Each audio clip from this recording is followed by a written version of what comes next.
Depuis plusieurs semaines, la grève des raffineurs marque un affrontement central avec le pouvoir macroniste et les capitalistes qu'il sert.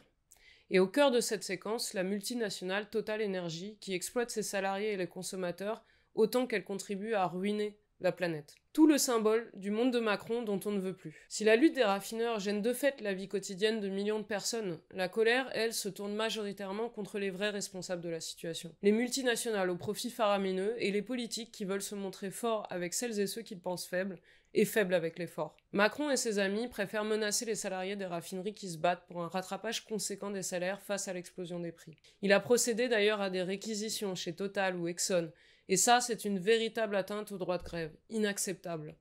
Et à l'Assemblée nationale, cette majorité minoritaire passe en force sur son budget antisocial en utilisant le 49.3 pour s'asseoir sur des institutions déjà bien peu démocratiques. La manifestation nationale du dimanche 16 octobre contre la vie chère et l'inaction climatique a été une étape importante.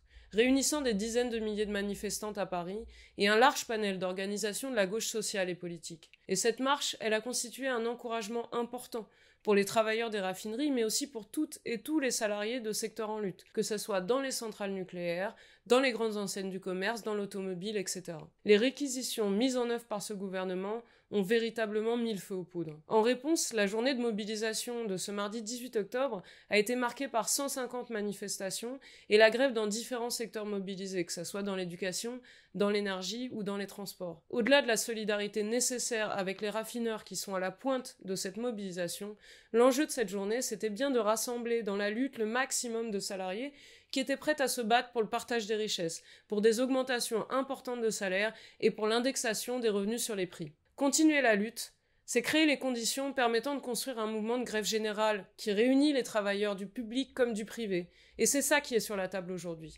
De ce point de vue, la reconduction de la grève décidée mardi par un tiers des AG cheminotes montre vraiment la voie.